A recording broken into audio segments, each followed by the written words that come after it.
ନୂଆ ନାମରେ ବିଜେଡି ନିଜର ଦଳୀୟ ପ୍ରଚାର ପ୍ରସାର କରିବା ଅତ୍ୟନ୍ତ ଦୁର୍ଭାଗ୍ୟଜନକ ବୋଲି କହିଛି ଅଖିଳ ଭାରତୀୟ ବିଦ୍ୟାರ್ಥୀ ପରିଷଦ।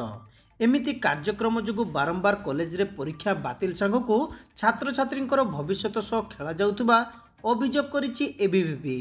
ଏନେଇ ଏକ ସାମ୍ବାଦିକ ସମ୍ମିଳନୀରେ ଏମିତି କାର୍ଯ୍ୟକ୍ରମ ଏବଂ ଏହା ପଛରେ ଥିବା ହୀନ ଉଦ୍ଦେଶ୍ୟକୁ ବିରୋଧ କରି ଏବିଭିପି ସରକାର ଉପରେ ଗର୍ଜିଛି। ବର୍ତ୍ତମାନ ସାରା राज्य सबु विश्वविद्यालय महाविद्यालय मानकरे नुआ नाम बीजेडी कॉलेज कैंपस रे भेदभाव सृष्टि करुवा अभियोग आनी एबीवीपी।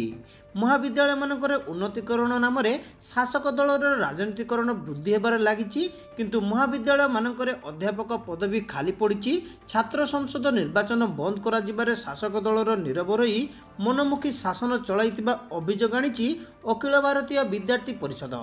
रमादेवी विश्वविद्यालय रे पाचेरी भुशुड़िबा, भद्रक महाविद्यालय रे जाल सर्टिफिकेट, उत्कल विश्वविद्यालय रे अणछात्र प्रवेश करी अशांति सृष्टि घटना राज्य रे शिक्षा व्यवस्थार नग्न चित्र प्रदर्शन करुची।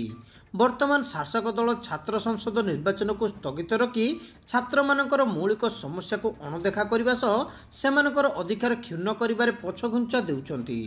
आज को 23 वर्ष है राज्य सरकार शिक्षा समस्या प्रति अणदेखा करने एवं हठात नुआ ओडिशा नवीन ओडिशा युव ओडिशा करिबार आवश्यकता काहेकि पड़िला ता सबुठारु बड़ प्रश्नवाची बोली अभियोग करिछि एबीवीपी।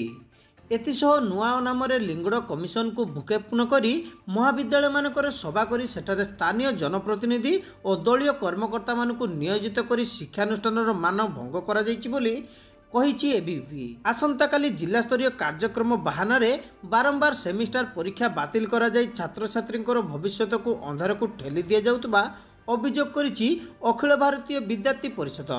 सीधा सड़क भाव आसंता काली नुआ कार्यक्रम को विरोध करिछि एबीवीपी।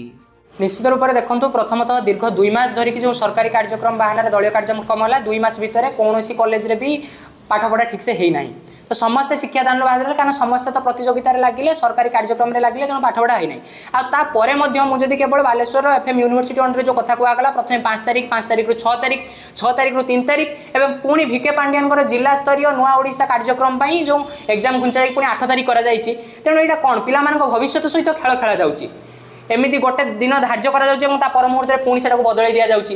पाठ तो पढ़ा गलानी कॉलेज रे मूलर शिक्षा समस्या देखा जापर कौन प्रकार पाठ जो कैंपस पिला पढ़ा न जाए एग्जाम करा सिलेबस सरी ना एग्जाम करा पुणी एग्जाम जो तारीख बाहर से परवर्ती समय घुंचाई दि जाऊँगी। तेणु आजिकार समय जो सरकारी कार्यक्रम बहाना दलीय कार्यक्रम कौन करा आज टाइम रे शिक्षा व्यवस्था केउंटी पहुंची यहाँ ओडिशावासी समस्ते स्पष्ट भाव में जानी सारी आईटा गोटे कथा आज संभावना सृष्टि जेहेतु बालेश्वर भद्रक बहुत सारा कॉलेज एफएम यूनिवर्सिटी अंडर आसुचंदी भद्रक जिला स्तरीय कार्यक्रम 12 पर्यंत अच्छी बर्तमान यहाँ संभावना जे 8 तारिख से एग्जाम हम ना से परवर्ती समय पोस्टपोन हम। तेणु आपने कहतु जदि एग्जाम एमती प्रत्येक दिन गोटे दिन पूर्व पोस्टपोन हो चलिए गोटे दिन पूर्व नोटिस आसो तो पिला मानकर मानसिक स्थिति कौन हम। आम विकास देखीदेलु आगे आम कॉलेज रे कंपटीशन बहाना किपरि बीजेडी दलीय लोकप्रतिनिधि माने कैंपस को मुख्य अतिथि होकर आसा पर्टिकुलर बीजेडी आउ पर्टिकुलर नवीन बाबूंकर फोटो आ से जो शंख चिन्ह को दली मकचिक जो टिके अलग करके जो लोगो कर दिया है आम ओडिशा नवीन ओडिशार लोगो ताकू जो बॉडी जो बैनर लगा जाए जमी माଳ माଳ कॉलेज कैंपस सारा जो सेमती छाई दिगला से आम बहुत भलसे देखी सारी। तेणु आम जाचु युव ओडिशा नवीन ओडिशा ना किपरि विकास करागला आ जो अपर्याप्त टंका जो व्यय करा से सब कुआडू आसला से सब माने कौथि लागिला। निश्चित रूप से देखो आम मूलर विरोध कर आसीचु। तेणु आज ता विरुद्ध आज या विरुद्ध में आम सांबादिक सम्मेलन कलु काली भी जो निजर राजनीतिक आकांक्षा पूर्ण करने निजर प्रचार प्रसार करने जो भिके पांड्यान आसुचंती ताकू आम तीव्र विरोध करुचु आगामी समय विरोध कर आंदोलन करूँ।